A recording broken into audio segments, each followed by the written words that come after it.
Hey everybody, welcome to this free edition of our Trader User Group Weekly Roundup. This is for the trading week ending January 29th, 2021. We round out the first month of 2021. Boy, it went pretty quick. Hey everybody, I'm Preston Brent. Thanks for tuning in. Remember, don't be a rat brain trader. You want to be the red striped zebra, stand out from the herd. And this week's theme, like the Roosevelt Rough Riders during prior world wars, we got the Reddit Raiders. Well, more on that in just 1 minute. What I want to do is just kind of talk about the week a little bit, and then we'll go into some charts and just see where things are sitting here. So if we come over here and let's just take a look at the U.S. markets, you can see here that it was a rough week pretty much all around the board. Everybody was in the red for the week. In fact, we went into the red year to date for the Dow and S&P. You can see the Nasdaq actually finished in the green just a little bit, and the Russell index was still in the green. Best performing sector for the week was still in the red at utilities, 1.22%, and the worst performing sector was energy, 6.49% in the red. And then just over on the right-hand side of the screen, you can see the valuations have come down just a little bit. The forward valuation is 22.15 PE ratio.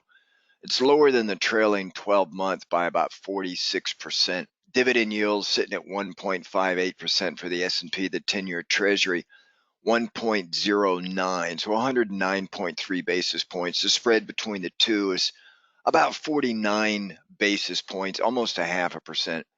And then the current VIX just had a bang-up week.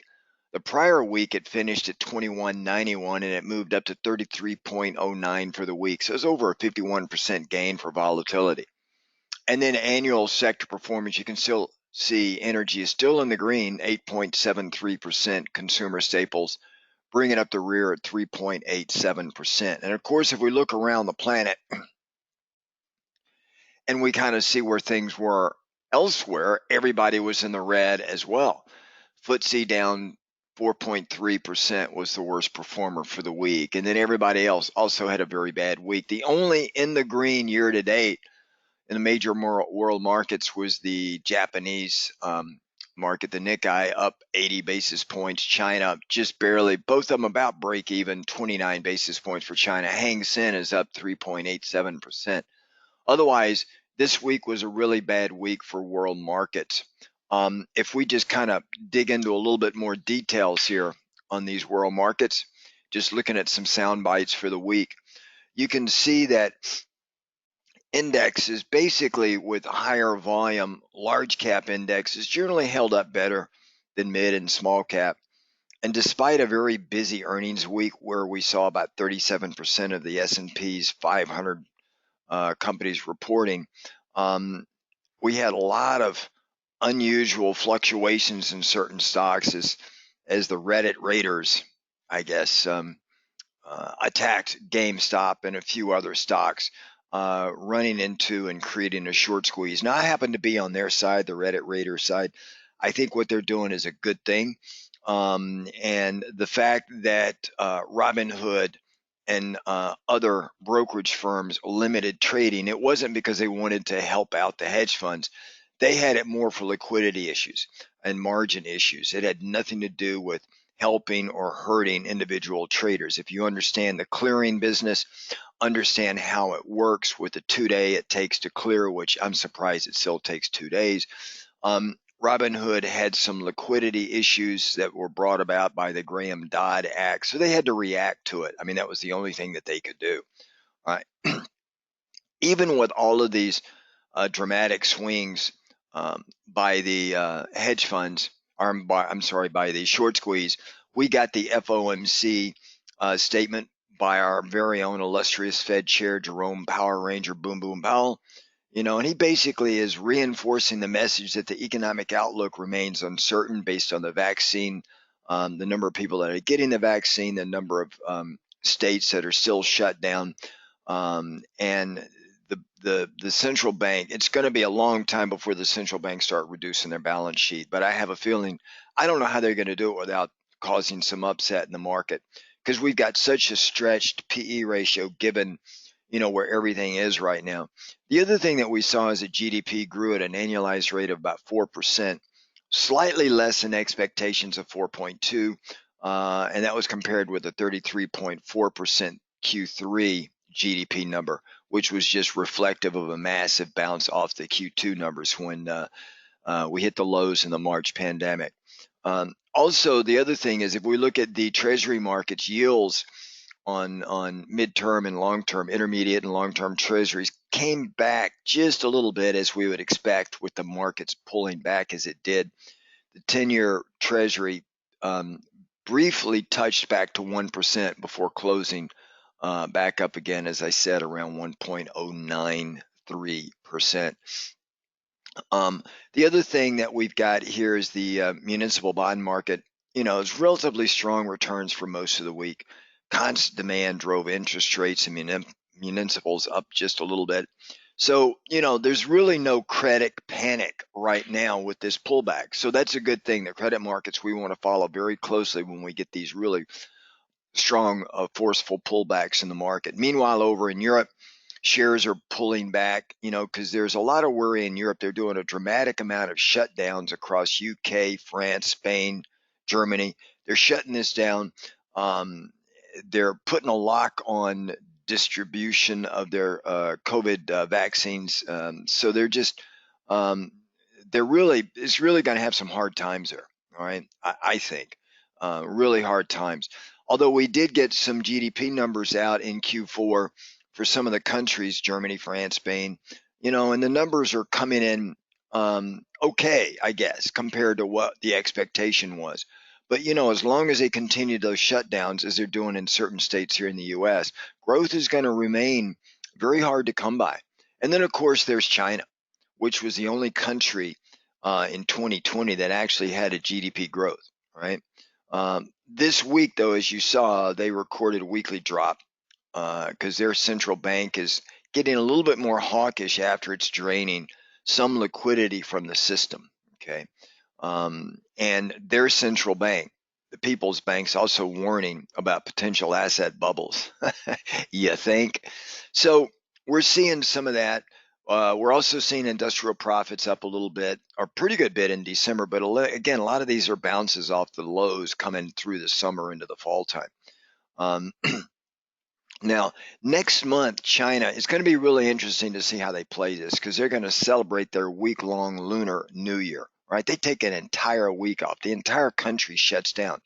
But it's going to really be interesting because traditionally in China, all the Chinese, that's when they travel and spend a lot of money and go see families and do things like that. But with tighter travel restrictions and really strong lockdowns in certain provinces, it's going to be really interesting to see how they can contain any potential new virus outbreak. So we'll follow that as it happens and just kind of see where it goes. What I want to do now, let me just switch over to some key things that we're looking at. I'm going to show you first the 240-minute chart of the S&P 500 E-mini futures.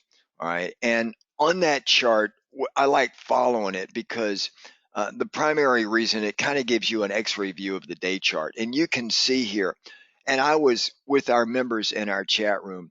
This was a clear reversal here where we came down and we had lows.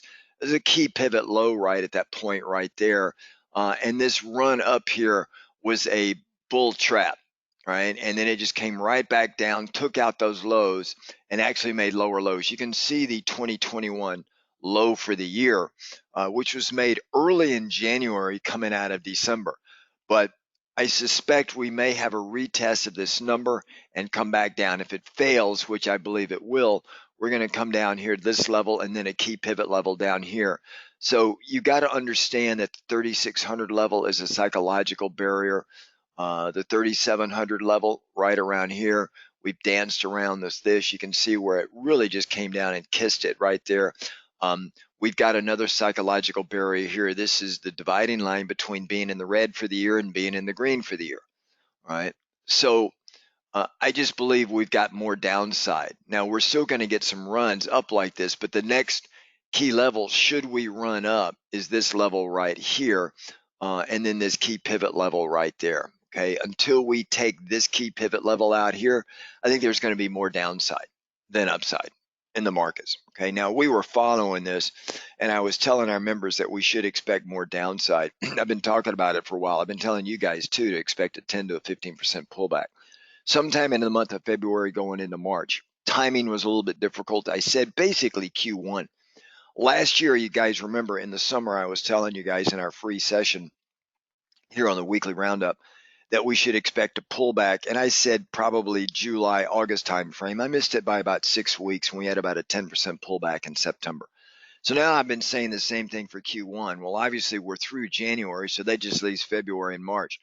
Watching how the markets reacted to Tesla, Microsoft, Facebook earnings, they all blew their numbers out, but then they pull back, especially Apple. They actually blew away their numbers big time, and then they managed to pull back. So when you see in the markets good news is met by markets moving lower, the sentiment is just not really ripe to move higher at this point in time. And any higher move, in my mind, is going to be subject to a sell-off. So we're kind of in a sell the rally kind of mode. I'm going to switch the screen over right now. So let me just move this over to another window here. And I'll wait for it to come up on the screen for you guys. We'll take a look at some more indexes and then some key numbers in the bond market as well as volatility. For our members this Sunday evening, I've got a list of other stocks we're going to look at. Some heavily shorted stocks if you want to play the GameStop kind of game. It's day trading. You got to be really careful in it. But again, I support what the Reddit raiders are doing. That would be Wall Street Bets is the channel there in the Reddit forum. But I like what's going on with it because if you have hedge funds that can get on TV and short more than 100% of the outstanding float, that means they're borrowing the same shares several times. They're exceeding their risk parameters. I don't know anybody that would do that, but that means there's more than one hedge fund caught in this whirlwind. Then why not the retail trader can get in there and take advantage of it? Now, keep in mind that we've seen from the retail trader, it's grown 20% of the volume right now is retail traders, roughly. Okay. Most of the options trading has almost doubled. The volume of option trading since 2019 has almost doubled. The primary contract size with the new retail trader is 1 to 10 contracts. So it's a lot of little teenies out there. It's not the big guys. But as you can see, when they concentrate like piranha, they can take down the biggest animal in the water. So I'm enjoying this. It's just now, if the politicians get in there and muck it all up by adding more regulation, then I can just see it happening. They're going to screw things up. So, but anyway, right now, that's kind of what we got going on. What you see on the screen here is the same chart, E-minis, but it's a daily chart. You can see where it's just now barely resting below that red line, which is the 50 EMA. There's the 2021 low. I suspect we'll take that out, probably move down to 3,600. Now, just to give you guys some perspective here, I had talked about a 10 to a 15% pullback, and to let you guys, for you guys to see what that means. I mean, where does that put us price-wise? Well, let me just kind of just approximate, right?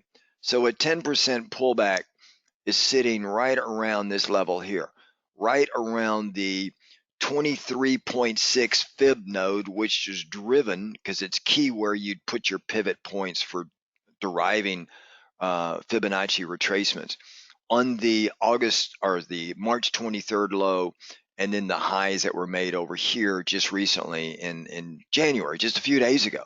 So a 10% pullback takes us right to that fib node, right? A 3463. And then a 15% pullback takes us just right around the 3260 area, okay? 3275. Call it 3,300 roughly. All right, that's about 14.3, 14.4%.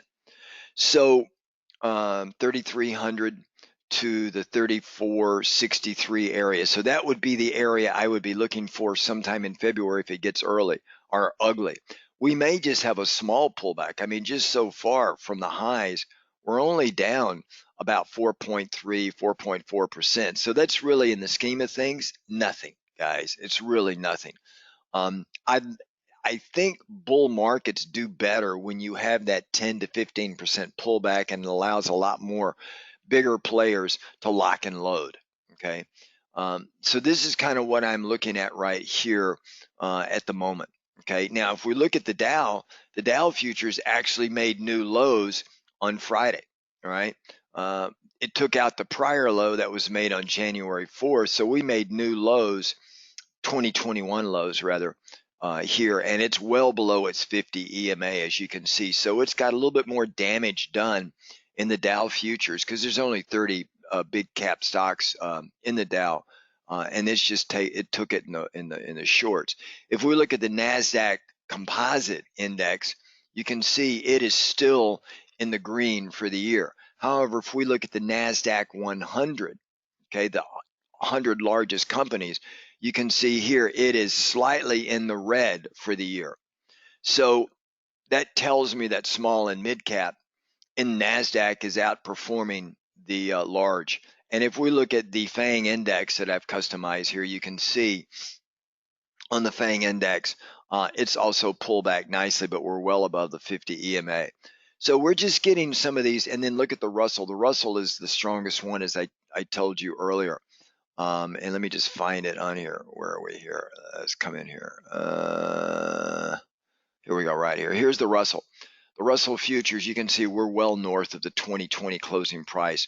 So we're solid in the green right here. I think we still have more downside to go. And of course, if we look at the VIX, you can see this big move up in the VIX, right? You can see here Wednesday was the worst trading day that we had since October of 2020. Right? I mean, it was just, we had a big move here in the volatility. We came back down and we're sitting back up here, but net, we're in the red. We're in the red zone. So these zones just mean different things for our members based on the option strategies that we're deploying here. But you can see here, we've been elevated the longest, I think, going back multiple decades. We've stayed since March 23rd. We've stayed over 20 VIX, okay, which is really amazing. And if we look at the skews, if we look at the front month skew right here, which is comparing VIX with February, even though it was up here, we're still in the red. So we're in a backwardation. So we're in a backwardation in the term structure of volatility. And then if we look at April, May time frame here, you can see we're well into a backwardation. I mean, it's just very solid. So the term structure being in a backwardation shows the fear goes all the way out to the summer, all right, right now. And this compares April and the May volatility futures. And just the backwardation here is pretty strong. So we just need to exercise a lot of caution in the first 2 or 3 weeks of February. Okay, now none of our members should be surprised. None of you guys, if you're following me on the weekly roundup, should be surprised. I've been telling you guys we're going to have this pullback. And for our members, we'll go through some of the breadth charts and you'll see just why things have gotten a little bit more. We've gone from the caution to a little bit of a red flag right now. So we just have to be careful. If we look at the bond markets, well, the bond markets pull back just a little bit, which is really interesting because when the 30-year bond pulls back, interest rates go a little higher. And normally in a time of panic like this, you're going to see the bond market move up. But the fact that it's pulled back, to me, just says that on the longer end of the curve, interest rates just want to go higher. And if we look at the 10-year interest rates, okay, you can see here on Thursday and Friday, they sprung back up again. All right. So this tells me that the bond market in the 10-year, there's still a little bit of fear of inflation out there. And we're seeing commodities get stronger. And with stronger commodities, it's only a matter of time before it flushes through the rest of the markets. And if we look at currencies, well, obviously the dollar is bouncing off of the lows here. So to me, if the dollar moves back over the 50 EMA, I would be more willing to sell it than buy it. Same thing with the euro currency. Right here, it's falling right into our support area. Remember, all the way back over here, I said this is low-hanging fruit. You want to be long the euro and short the dollar. It was just to me, it was an easy trade. high probability trade of taking it. Now that you're down at this level here, we're going to consolidate some, and if we pull back more, you're going to see the euro get a little bit weaker. But that will only be a lock and load time for the euro, not going short the euro, I believe. And of course, if we come down here and we look at gold, remember, gold is having a hard time getting above this downsloping trend line right here. You can see here, we did make an escape. It was a bullish trigger, but it came right back and did a retest and then fell below, and then we've just been staying below it. It attempted to get out on Friday, but the fact that it was shoved back down below that trend line tells me that gold's not ready to make a run yet. I still believe by the end of the year, gold is going to be over 2,000, but right now it is not ready to go. Silver is facing a little bit of its own short squeeze, a la GameStop. It's just being touted to be one to short. So you have to be careful with silver. Silver futures is if we take out this level right here, it's a key pivot level right here, then I think we're going to see silver make a run, right? I've always, in the metals market, I've loved silver and I've loved copper. If we look at copper futures here, right over here, again, it pulls back in this area here. You can see this trend. We got long copper futures over here. I put a signal out to our members. Let's get long copper. And there were two different ways to trade it. Some of our members played copper futures. It was just a grand slam trade on copper futures. And the other trade that was a good one was Freeport McMoran, Foxtrot Charlie X-ray. And you can see it got a little bit ahead of the trend line right here. It's pulling back to the trend line. If we get a little bit more of a pullback in the markets, I would love that.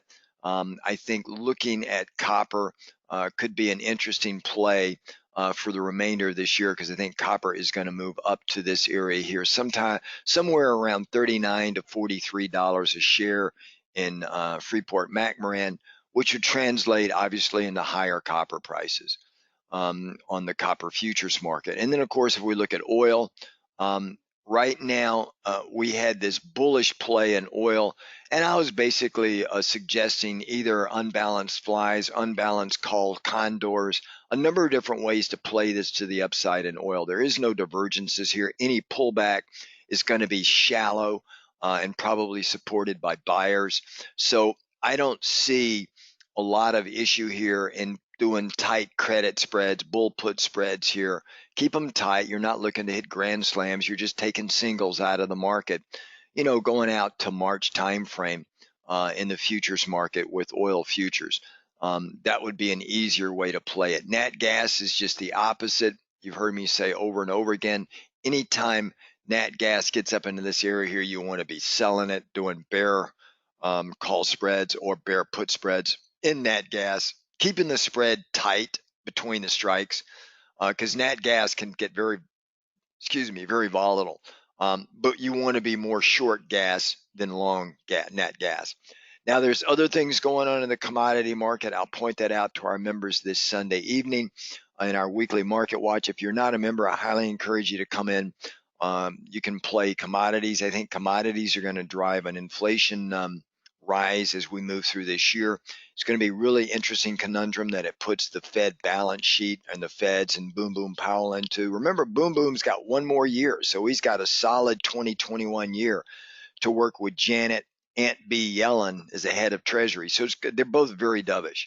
So we're going to be supported by a lot of liquidity in the markets, and that does have a tendency to create asset bubbles. So we want to play it. All right. Even with this pullback that we're experiencing now, I think the end of the year we're going to be over 4,000. And there'll be opportunities for everybody here. Members, I will see you this Sunday evening. If you're not a member, see you next weekend, or come on in and join us. We're having a lot of fun. Take care, everybody. Ciao now.